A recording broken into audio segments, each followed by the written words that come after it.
Israel के खिलाफ इन दिनों मुस्लिम देशों में गुस्सा देखा जा रहा है और ये मुस्लिम देश एक के बाद एक एकजुट होकर के इजराइल के खिलाफ खड़े हो रहे हैं। इजराइल के प्रति मुस्लिम देशों का संतोष लगातार बढ़ रहा है और खासकर गाजा, लेबनान और अब कतर में इजरायली हमले के बाद स्थिति और खराब हो गई। इजराइल को आर्थिक कूटनीतिक दबाव में लाया जा सके, इसके लिए अब बाकायदा एक बड़ी रणनीति बनी, क्योंकि मुस्लिम देश चाहकर भी सैन्य टकराव से उसका खात्मा नहीं कर सकते और उसको दबा नहीं सकते।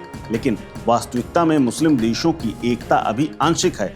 लेकिन हाल की घटनाओं जैसे कतर का हमला है, इसको देखते हुए अब ये पूरी तरह से मित्रता और ये संबंध मजबूत हो रहे हैं। अगर पूरी तरह से ये संबंध मजबूत हो जाते हैं तो मध्य पूर्व के राजनीतिक भूभाग में एक बड़ा संतुलन लाया जा सकता है और इसी के लिए अब मुस्लिम देश एक हो रहे हैं। हालांकि यह रणनीति कहाँ तक कामयाब होगी और इसके परिणाम क्या होंगे, ये देखने वाली बात होगी। लेकिन पूरी दुनिया इस बात पर नजर लगा करके बैठी है और खासकर भारत भी, कि आखिर ये मुस्लिम संगठनों का ये पूरा जो नया नाटो तैयार हो रहा है वो काम कैसे करेगा और इसका असर पूरी दुनिया और संसार में कैसा होगा। दरअसल एकजुटता अभी तक हासिल नहीं हुई और हालांकि पूरी दुनिया में कई देश ऐसे हैं जहां पर अच्छा खासा दबाव मुसलमानों का है। इसके अलावा 57 कंट्रीज तो इस्लामिक ही हैं, लेकिन इसके बावजूद भी तमाम बैठकों और तमाम घटनाओं के बावजूद ये सभी देश एक टेबल पर नहीं आए। आईओसी की बैठकें खूब हुई, ईरान और कतर के साथ साथ फिलिस्तीन की साथ आने की तमाम बातों को लेकर के सिर्फ टेबल तक ही चाय पानी के बाद सीमित कर दिया गया। लेकिन अब चूंकि अब प्रभावशाली देशों के ऊपर इजराइल ने अटैक किया है, कतर उसमें से एक बड़ा पहलू है। ऐसे में अब मुस्लिम देश एकजुटता और एकजुट होने की कवायद तो कर रहे हैं, लेकिन खास बात यह है कि क्या अब इसको लेकर कोई ऐसा मुकाम हासिल कर पाएंगे ये देश ताकि इजराइल जैसे तमाम बड़े देशों का सामना कर पाएं। दरअसल मुस्लिम देशों का एकजुट होना, जैसे सऊदी अरब, ईरान, तुर्की, पाकिस्तान, मिस्र, यूएई और ये सब जितने इकट्ठा हो रहे हैं, वो इजराइल पर बहुआयामी दबाव बनाने की कोशिश के लिए कर रहे हैं। अगर मुसलमानों की दुनिया के तमाम देशों की जनसंख्या को एक साथ जोड़ा जाए तो करीब 1.8 अरब होती है या फिर उससे ज्यादा। लेकिन इन देशों की संयुक्त जीडीपी के मामले में अगर बात करें तो सिर्फ $8 ट्रिलियन से ज्यादा की है। लेकिन यहाँ पर जो विशाल तेल का भंडार है वो सबसे बड़ी ताकत है। लेकिन इजराइल के मजबूत सैन्य गठबंधन यानी यूएस और यूरोपीय देशों के कारण इनका जो प्रभाव है वो विनाशकारी हो सकता है। अगर हथियारों की बात करें, हथियारों के तौर पर अगर दोनों देश या फिर मुस्लिम देश और इजराइल भिड़ते हैं तो दुनिया के लिए ठीक नहीं होगा। लेकिन सबसे ठीक ये होगा कि इजराइल को किसी तरह कूटनीतिक स्तर पर दबाया जाए। अगर कूटनीतिक स्तर की बात करें तो यूएस और यूरोपीय देशों को मिला करके अगर प्रभाव देखें तो अगर हथियारों में इन तमाम संगठनों और इजराइल का आमना सामना हुआ तो स्थिति गंभीर हो सकती है। लेकिन इसके बावजूद भी अंतर्राष्ट्रीय स्तरों पर इजराइल को अलग थलग करने के लिए ये लीग बनाई जा रही है।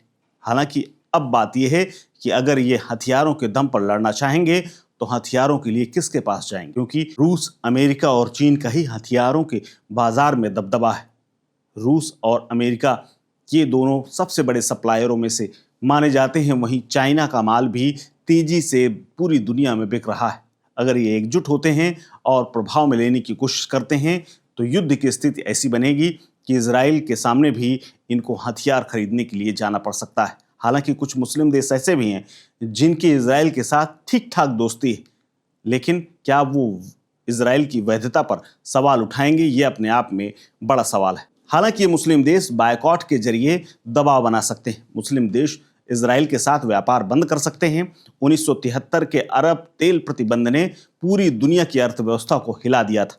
तेल कीमतें 4 गुना बढ़ गई थी और ऐसा एक बार फिर से इसी रणनीति में काम हो सकता है। यूएस को इजराइल पर दबाव डालना पड़ेगा और उस वक्त भी डालना पड़ा था। आज अगर सऊदी अरब, यूएई और कतर जैसे देश मिलकर के तेल के निर्यात को रोक दें तो इजराइल की अर्थव्यवस्था, जो कि अभी इस वक्त अच्छे खासे मुकाम पर है, वो चरमरा जा सकती है। इसके अलावा कजाकिस्तान और अजरबैजान जैसे मुस्लिम देश पहले से इजराइल को 60% तेल सप्लाई करते हैं। इसका बंद होना एक बड़ा झटका माना जा सकता है, लेकिन क्या ये होगा, ऐसा संभव दिखता नहीं। इजराइल को शांति वार्ता के लिए मजबूर तो किया जा सकता है, लेकिन यूएस के वीटो पावर इसमें बड़ी बाधा बन सकता है। इसके अलावा अगर बात करें इजराइल को आर्थिक तौर पर कितना मार सकते हैं, तो अगर इस पर नजर डालें तो करीब 500 बिलियन की उसकी अपनी जीडीपी है। इसके अलावा मुस्लिम देशों के व्यापार पर वो कतई निर्भर नहीं करता है, लेकिन अप्रत्यक्ष रूप से ये व्यवस्था प्रभावित हो सकती है। बोर्ड से अगर दबाव की बात करें तो करीब $100 बिलियन का नुकसान उसे हो सकता है। वैश्विक स्तर पर तेल संकट से इजराइल के सहयोगी यानी यूएस और यूरोप को दबाव में लिया जा सकता है, लेकिन मुस्लिम देशों को भी नुकसान होने की पूरी उम्मीद है। सऊदी और यूएई जैसे देश यूएस से आर्थिक सहायता और हथियार खरीदते हैं। एकजुटता पर अगर प्रतिबंध लगता है या फिर लंबे समय तक ये खिंचता है तो मुस्लिम एकता को मजबूत करना संभव तो है, लेकिन हथियारों के लिए उन्हें फिर से लौट करके अमेरिका के पास ही जाना पड़ेगा। इसके अलावा मुस्लिम देशों के पास बहुत बड़ी फौज का भी कोई ऐसा इंतजामात नहीं। तमाम देशों की सुरक्षा व्यवस्था अभी भी यूरोप के तमाम देश करते हैं।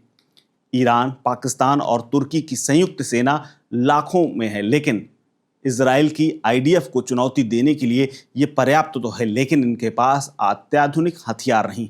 हाल के अगर उदाहरण देखें तो साल 2024 और 25 में ईरान के ड्रोन हमले और हिजबुल्लाह हमास की कार्रवाइयों ने इजराइल को पीछे तो धकेला है, लेकिन जोखिम ये भी है कि यूएस की सहायता अगर उसको मिल जाती है तो इजराइल मजबूत हो जाता है और पूर्ण युद्ध से भीषण तबाही हो सकती है।